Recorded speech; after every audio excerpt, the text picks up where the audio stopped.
Welcome to the newsroom. I am Simisola Adigun.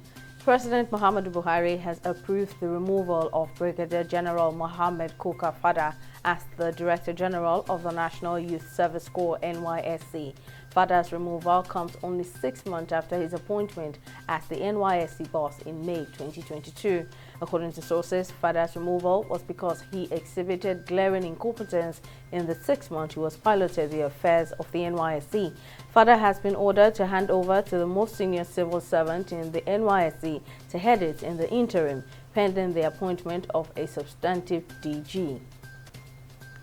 Director of the National Agency for Food and Drug Administration and Control, Monica Emunjeze, has taken over as Acting Director General of the agency.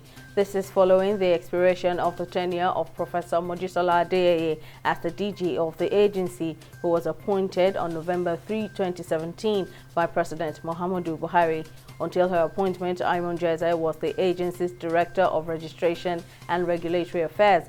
She had also served as the Technical Assistant to the Director General and Director, Drug Evaluation and Research. A Nigerian soldier has shot and wounded a United Nations helicopter co-pilot and then killed a humanitarian worker and a fellow soldier at a military base in northeastern Nigeria. This was announced in a tweet by the Nigerian Army on Thursday.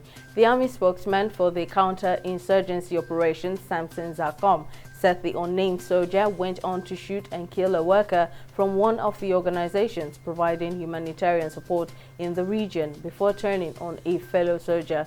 Meanwhile, the UNHAS said it had cancelled all helicopter missions to and from the field until further notice. China's State Council has urged local authorities to avoid irresponsible loosening of the COVID-19 measures after refinements to the strict zero-COVID policy released last week led to a rush in some areas to abandon mass testing and other requirements. The National Health Commission spokesman Mi Feng gave the warning at a press briefing on Thursday. Plans were also unveiled to build stronger capacity to handle severe cases in designated COVID-19 hospitals in preparation for worse waves of infections ahead. Nigerian Commodities Markets player Associated Foreign Exchange (AFEX) has projected an average decline in production of up to 11.5% across commodities like maize, paddy rice, sorghum, and cocoa. It, however, forecasted that soybeans and sesame would experience about 6.5% increase in production levels. AFEX revealed this on Wednesday during the unveiling of its 2022 wet season crop production report. According to the report, Nigeria's most consumed grains were currently faced with declining food balance sheets as consumption levels rose than production levels, thereby worsening food insecurity.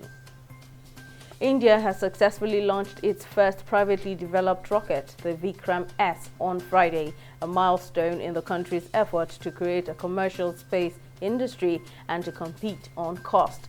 The 545 kg rocket, developed by space startup Skyroot, took off from the Indian Space Agency's launch site near Chennai and hit a peak altitude of 89.5 kilometers. According to the Hyderabad-based Skyroot, close to 100 people have been involved in its maiden launch project.